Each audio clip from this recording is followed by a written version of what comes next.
அனைவருக்கும் வணக்கம். சிம்ம ராசிக்காரர்களுக்கு மிக பெரிய அளவில் 18 ஆண்டுகளுக்கு பிறகு காத்திருக்கும் ராஜயோகம் என்று சொல்லக்கூடிய வகையிலும், அதே சமயம் காத்திருக்கும் அதிர்ச்சி என்று சொல்லக்கூடிய வகையிலும், ராகு கேது பயிற்சியால் 18 ஆண்டுகளுக்கு பிறகு எப்பேற்பட்ட மாற்றம் ஏற்பட போகிறது என்று பார்க்கும் போது 18 ஆண்டுகளுக்கு பிறகு மிக வலுவாக அஷ்டமத்தை விட்டு விலகி சப்தமத்தில் நுழைகிறாருங்க ராகு.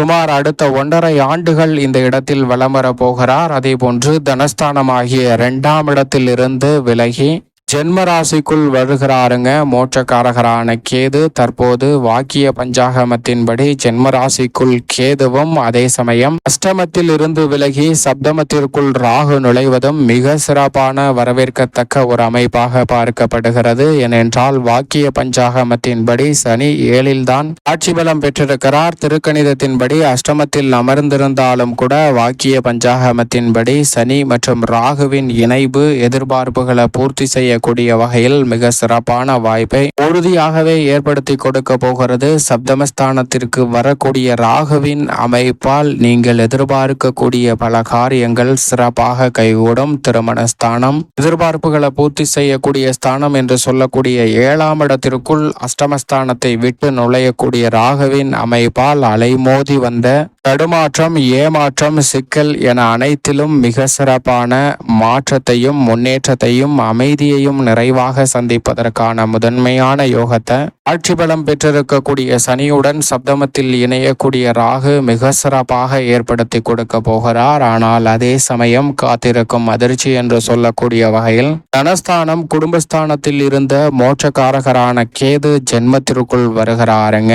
மோட்சக்காரகரான கேதுவும் சரி, ராகுவும் சரி, பொதுவாகவே ஜென்ம ராசிக்குள்ளும் அஷ்டமத்திலும் இருப்பதும் அவ்வளவு சிறப்பான நன்மையை தர இயலாத இடமாக பார்க்கப்படுகிறது. எனவே ராகு ஜென்மத்திற்குள் வருவதால் காத்திருக்கும் அதிர்ச்சி என்று சொல்லக்கூடிய வகையில் சில எதிர்பாராத சங்கடங்களை சந்திப்பதற்கான சூழலும் உள்ளது என்பதும் தான் யதார்த்தமான உண்மையாக பார்க்கப்படுகிறது. எனவே இந்த வேளையில் சிம்மராசிக்காரர்கள் அதிக கவனத்துடனும் விழிப்புணர்வுடனும் நடந்து கொண்டால் பல சிரமங்களையும் சிக்கல்களையும் தவிர்த்து முன்னேற்றத்தையும் மகிழ்ச்சியையும் நிறைவாக சந்திப்பதற்கான வாய்ப்பு உள்ளது. ஏனென்றால் கேது ஜென்மத்திற்குள் வருவதால் காத்திருக்கும் அதிர்ச்சியாக ஆரோக்கிய தொல்லைகள், எதிர்பாராத உடல்நலம் சார்ந்த தொல்லைகளை அதிகமாக சந்திக்கக்கூடிய வாய்ப்பு, பங்குச்சந்தை மற்றும் தொழில் ரீதியான பணிகளில் சில சங்கடங்கள் ஏற்படுத்துதல், அதோடு மட்டுமல்லாது மோட்சக்காரகராக இருப்பதால் மனதில் ஏதோ ஒரு விதமான குழப்பமும் எதிர்மறையான சிந்தனையுடனும் பல பணிகளை அணுக வேண்டிய சூழல் ஏற்படலாங்க. தொழில் மற்றும் பொருளாதார ரீதியாக நெருக்கடிகளை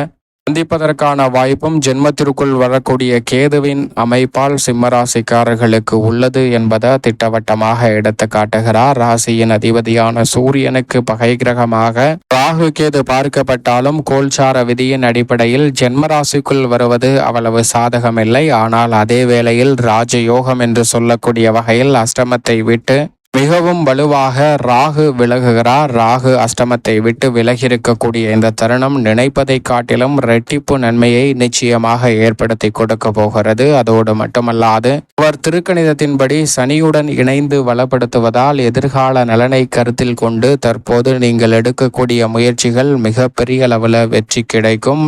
புதிதாக சொத்துக்கள் வாங்கக்கூடிய முயற்சி மற்றும் குடும்ப உறுப்பினர்களுக்கிடையே ஒற்றுமை ஏற்படுத்தக்கூடிய முயற்சி, நீங்கள் எதிர்பார்க்கக்கூடிய சுப நிகழ்வுகள் என அனைத்துமே இந்த தருணத்தில் நல்ல முன்னேற்றம் நிறைந்தவையாக அமையும். ஏனென்றால் குரு பகவானும் மே 11 முதல் லாபஸ்தானத்தில் வலம் வர போகிறார். அதிர்சார பயிற்சியாக முன்னோக்கி சென்று பிறகு மீண்டும் பின்னோக்கி நகர்ந்து லாபஸ்தானத்தில் தான் வலம் வர போகிறார். எனவே குரு பகவானின் அமைப்பும் அபரிவிதமான வளர்ச்சியை ஏற்படுத்தி கொடுக்கக்கூடிய அமைப்பாக பார்க்கப்படுகிறது. எனவே இல்லத்தில் பல்வேறு வகையான சுப நிகழ்வுகள் சிறப்பாக கைகூடும். நினைப்பதை காட்டிலும் மிக பெரிய அளவிலான சிக்கல் நிறைந்த பணிகளை கூட திறன்பட மேற்கொள்வதற்கான நல்ல சந்தர்ப்பம் நிச்சயமாக உண்டு. ஆனால் அதே சமயம் ஜென்மத்தில் கேது இருப்பதால் சிக்கல்கள் இல்லை என்று உறுதியாக சொல்லிவிட முடியாது.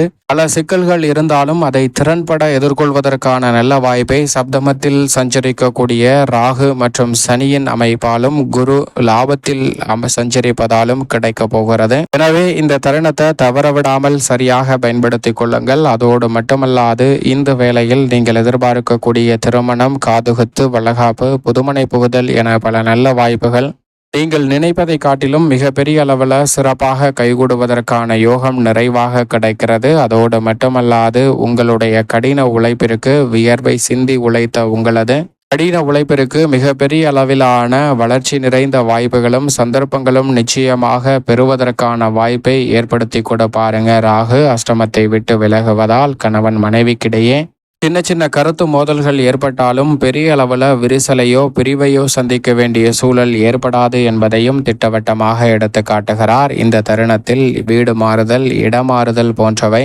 ஏற்பட்டாலும் கூட அவை நன்மை நிறைந்தவையாகவும் எதிர்கால நலனை சிறப்பாக மாற்றிக் கொடுக்கக்கூடிய வகையிலும் அமைய போகிறது. புதிய நபர் ஒருவரின் வருகையால் மிக பெரிய அளவிலான மகிழ்ச்சி உங்களுடைய வாழ்வில் இனிமையாக காத்திருக்க போகிறது. உடன் பிறந்தவர்கள் மற்றும் குடும்ப உறுப்பினர்களின் ஒத்துழைப்பு சாதகமாக அமையும். வீடு கட்டும் பணி பாதியிலே நின்றிருந்தால் அவை மீண்டும் தொடங்கும். பல பாதியில் நின்ற பணிகளை சிறப்பாக மேற்கொள்வதற்கான வாய்ப்பை ராகு ஏற்படுத்தி கொடுக்க போகிறார். உத்தியோகம், தொழில் ரீதியாக சர்வதோஷத்தின் காரணமாக ஏற்பட்ட பாதிப்புகள் நிச்சயமாக கட்டுக்குள் வரும். அஷ்டமத்தை காட்டிலும் ஜென்மம் பெரிய அளவில் பாதிப்பு ஏற்படுத்தாது என்பதால் உறுதியாகவே பல்வேறு வகையான அஷ்டம பாதிப்புகள் விலகக்கூடிய சந்தர்ப்பம் கிடைப்பதால் இதுவரை சந்திக்கக்கூடிய நெருக்கடிகள் நிச்சயமாக உறுதியாகவே இந்த தருணத்தில் குறைவதற்கான யோகம் உண்டு. எதிர்மறையான சிந்தனைகளை விலக்கி நல்ல முன்னேற்ற வாய்ப்புகளை சந்திப்பதற்கான சூழலும் நிறைவாக கிடைக்க போகிறது. கலைத்துறை மற்றும் அரசியல் துறை சார்ந்த பணிகளில் இந்த தருணத்தில் நினைத்தபடியே சாதிக்கும் ஆற்றல் உங்களுக்கு கிடைக்குங்க. புதிய வாய்ப்புகளை கனகச்சிதமாக பயன்படுத்தி கொண்டு புதிய வாய்ப்புகளை பெறுவதோடு மட்டுமல்லாது புதிய பொருளாதார ரீதியான வளர்ச்சியையும் முன்னேற்றத்தையும் காணக்கூடிய வகையில் மிக சிறப்பான நல்ல சந்தர்ப்பங்கள் உங்களை தேடி வரப்போகிறது. அதோடு மட்டுமல்லாது இந்த தருணத்தில் மாணவர்களின் கல்வியில் நல்ல முன்னேற்றம் கிடைக்கும். சில சிறு சிறு குறுக்கீடுகள் இருந்தாலும் உயர்கல்வி சார்ந்த பணிகள் நிம்மதி தரக்கூடிய வகையில் மிக சிறப்பான வாய்ப்பை நிச்சயம் ஏற்படுத்தி கொடுக்கும். உறவினர்கள் மற்றும் நண்பர்கள் வட்டாரம் விரிவடையக்கூடிய வகையில் நீங்கள் நினைத்த பல காரியங்கள் இந்த தருணத்தில் சிறப்பாக கைகூடுங்க. பணம் விரயம் ஆகினாலும் கூட அவை மகிழ்ச்சி நிறைந்த சுப விரயமாக மாற்றிக்கொள்ளக்கூடிய வாய்ப்பை சப்தமஸ்தானத்தில் வீற்றிருக்கக்கூடிய கேது அள்ளி கொடுக்கிறாருங்க. சில நேரங்களில் எந்த பணியையும் தானே செய்து முடிக்காமல் சற்று ஆலோசித்து செய்வதால் மற்றவர்களின் மனம் வருத்தம் ஏற்படாமல் மிக சிறப்பாக பல பணிகளை செய்து முடிக்க முடியும். அதோடு மட்டுமல்லாது இந்த வேளையில் நீங்கள் நினைப்பதை காட்டிலும் விவசாயம் சார்ந்த பணிகளில் நல்ல வளர்ச்சியும் அரசாங்க சலுகைகளும் உங்களை தேடி வரும். மேலும் இந்த தருணத்தை சாதகமாக மாற்றிக்கொள்ள சிம்மராசிக்காரர்கள் உறுதியாகவே ராகு கேது பயிற்சி துவங்கியவுடன் திருநாகேஸ்வரம் சென்று ராகு பகவானை தரிசித்து வாருங்கள். கேது பகவானையும் தரிசித்து வருவதால் தங்களுடைய வாழ்வில் 18 ஆண்டுகளுக்கு பிறகு ஏற்படக்கூடிய பல்வேறு வகையான சிக்கல்கள், நெருக்கடிகள் விலகி முன்னேற்றம் நிறைந்த வாய்ப்பும் சந்தர்ப்பமும் உறுதியாகவே உங்களை தேடி வரும். சிம்மராசிக்காரர்களுக்கு